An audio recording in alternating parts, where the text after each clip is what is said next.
Most of us want to help other people, but we have the wrong idea about how to do it.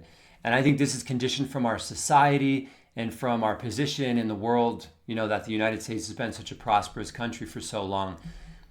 But it applies to what we do in business as well. And today I want to talk about what the best way to serve another person is. What's the most helpful thing that you can do, the most impactful thing that you can do in another person's life, whether that's your customer or whether that's just somebody that you want to serve and bless their life in some way. The wrong idea that most of us have is that we need to carry them on our backs. And I don't know why this is such a prevalent idea. I think it's just, I think it's because it comes from the lower part of our natures to think that that's what we want somebody else to do for us. And it's not that we consciously think that we want somebody to just come and do everything for us, but there's an instinct in our, inside of us as human beings that says it would be really easier if somebody else did all the hard stuff and I could just sit around and be comfortable and be okay in every area of my life. Or I didn't have to struggle. I didn't have to strive. I didn't have to push for things. I didn't have to experience failure. I didn't have to experience pain. I didn't have to experience discomfort. And so when we go and serve another person, especially somebody, if we're thinking about serving somebody who's in poverty, or we think about how to lift other countries that don't have the benefits and blessings that we have in our country, how to lift them, we often think about it in these terms. Well, like, what would I want? Well, I just want somebody to do everything for me. I don't know. Maybe that's where it comes from. Maybe it's not. But my point today is that that is not the highest way to serve somebody. The highest way that we can serve somebody is by showing them. Benjamin Disraeli said this, the best thing you can do for somebody, I'm paraphrasing, but the best thing you can do for somebody is not to give them your riches, but to show them their own. And it's a powerful principle, and it's much harder. It's much easier to just give somebody a handout than it is to actually help them become the kind of person who doesn't need a handout. That higher way of serving requires more of your time. It requires more investment from you, and it's ultimately much more valuable. The old saying, you can give a man a fish, you can teach a man to fish. And this is the same principle. And so let's talk about this in terms of business for just a moment. And we'll come back to serving individuals outside of our business life and our personal lives as well in a minute.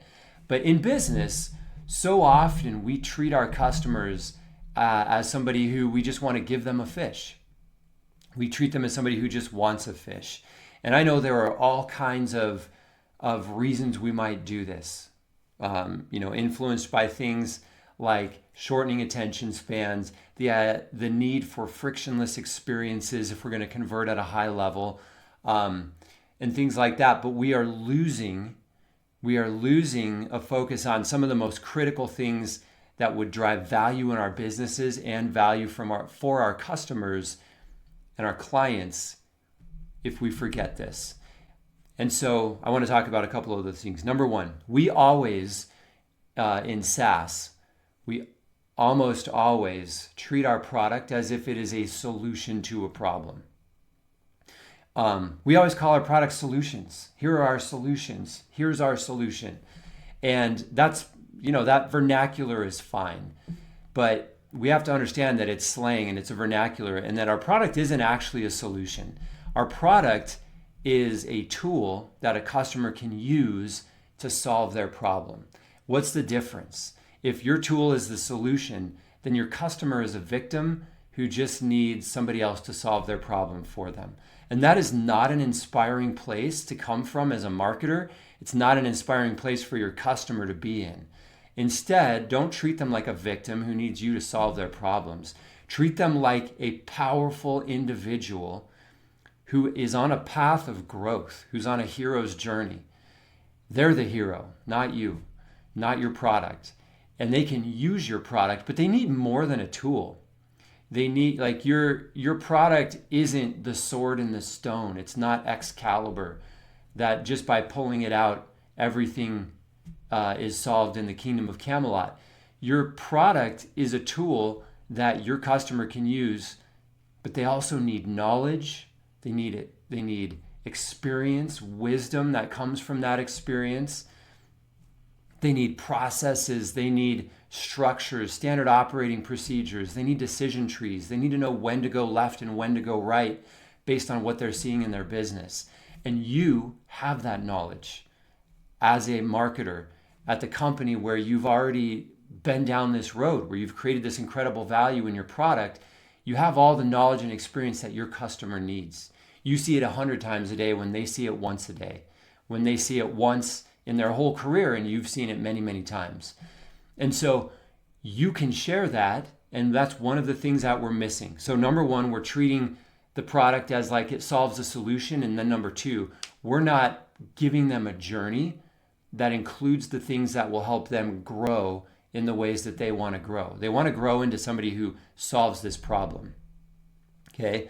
And so when you give them that knowledge in the customer journey, you create a deeper emotional impact.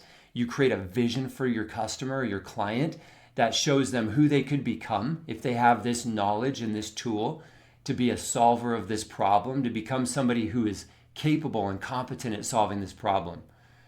You can show them a vision of what their career would look like, who they would be like, and what the possibilities are for them if they were somebody who could solve that problem. And then I just said this, so this is a segue into the next thing.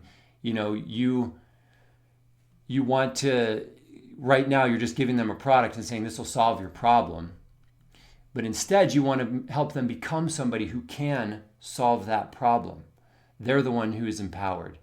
And the difference between that and what you're doing today is the ability to create a tribe or a powerful community. You will say things like, welcome to the family, when they sign up for your product. If you're PLG, they get a free trial.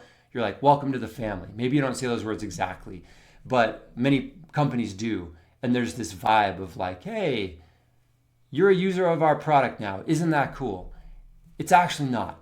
It's not that cool. It's not that cool for them. Maybe it's cool for you, but it's not that cool for them. What is cool for them is if you can say, hey, you are now joining a special group of people who are solving this problem in a way that other people can't do. They don't know how to do it. They don't have the tools to do it. You're special. You're part of this group, and this is going to make you better in your career, a more competent person. It's going to help you grow as a human being. You're going to become something different on this journey. When you market like that, that's how you build a tribe. But if all you're doing is selling a product, then you can't do it. You can't build a tribe unless you are somebody, unless your product is so popular and inspiring that just using your product elevates somebody's status, which, 99% of companies in the world are not, then you need to give them a result and let that result elevate their status and build your tribe around that new status and that result and that capability. So that's how you can serve your customer at the highest level. Think about the difference between that and what, if you're like most of the companies that I've described and that I look at, what you're doing today. What's the difference between that result that you can offer and what you offer your customers today? What's the difference in emotional engagement? What's the difference in actual outcomes that you can provide for your client or your customer if you do it this way? And if you can market at that level, you're serving them at a much higher level. Okay, going back to doing this in personal life, if you just give somebody a handout, somebody who's maybe poor or in need in some way, if you just give them a handout, that handout will run out. But if you can show them how to not need a handout, if you can work with them and serve them in a way that helps them learn some of the lessons that you have learned in your life, then you're serving them at a much higher level. And there are just so many parallels between this and business. So think about these things. I hope this has been a valuable discussion today. When you serve your clients or other individuals by helping them become something that they're not today so that they can get results that they're not getting today, and this is both in B2B, you're thinking about this both for their business, but for the person you're talking to also, because they have their individual needs and desires and their own career that they want to grow in, their own vision of what they want to become personally. They do that by doing better at their company. But when you can show that vision on both of those dimensions, then you're in a sweet spot where you're really marketing in a way that's going to drive emotional engagement. It will widen your funnel, bring more people through faster, and convert more of them at the end because you've communicated with them in a way that really matters to them, in which they can see how this is going to make them better. So I hope this has been helpful. If it has, make sure that you leave a review on this podcast, give it a like, rate it 5 stars, whatever your podcast app lets you do, and share this with other people. And we will see you next time on the next episode of the Growth and Influence podcast.